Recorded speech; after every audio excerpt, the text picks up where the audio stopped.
The grocery receipt gets folded once, then unfolded again, like the numbers might change if they're checked a second time. Same total. Nothing extra in the cart. No impulse buys. Still higher than last week.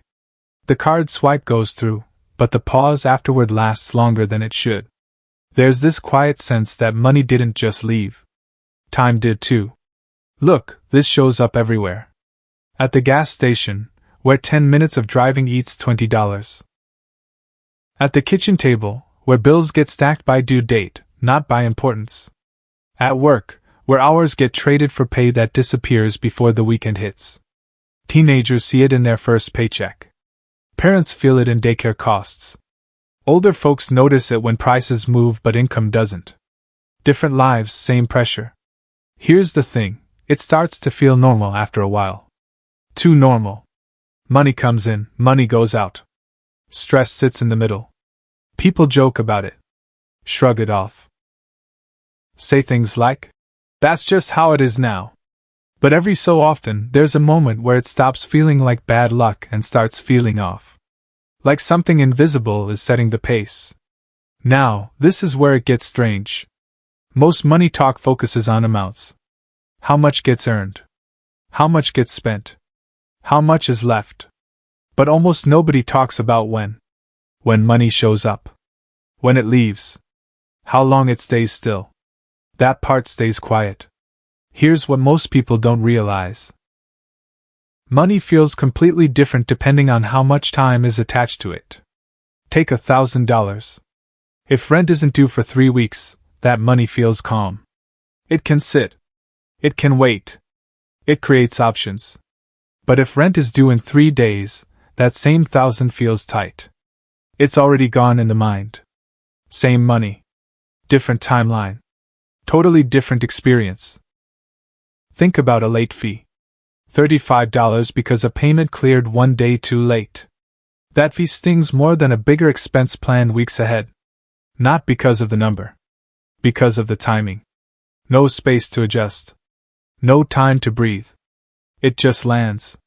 This is where it gets really interesting. A lot of financial stress isn't about being irresponsible. It's about being rushed. When money arrives right before it's needed, every decision feels urgent. Groceries get cheaper brands. Car repairs get delayed. Credit cards start filling gaps. Not out of impulse, but out of timing. Now someone might think the answer is just better planning. Or more discipline. Or sticking to a tighter budget. That sounds reasonable. But planning only works when time cooperates. A perfect plan still falls apart if every dollar already has a deadline stamped on it. Here's a simple example. 2 people earn the same paycheck. One has bills spread out. Rent on the first. Utilities mid-month. Phone bill at the end. Money gets to rest between hits. The other has everything due at once. Rent, insurance, car payment, all stacked in the same week. Same income. Totally different stress. One feels manageable. The other feels relentless. This is why borrowing feels tempting. It's not really about buying stuff. It's about buying time.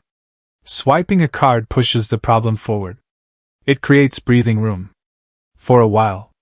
Then time snaps back with interest attached.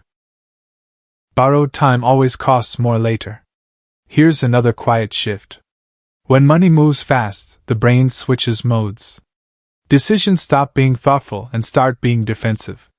Not, "What's best?" but, "What gets through this week?" That changes behavior. People don't think long-term when the short-term is on fire. This isn't about villains. It's about structure. Systems reward waiting. They reward money that can sit still. Fees, penalties, higher prices all land harder on people who don't have that luxury. Not because of bad choices, but because of compressed timelines. Here's where a lot of people get tripped up. There's this belief that earning more automatically fixes the problem. Sometimes it does. Sometimes it just scales everything up. Bigger rent. Bigger payments.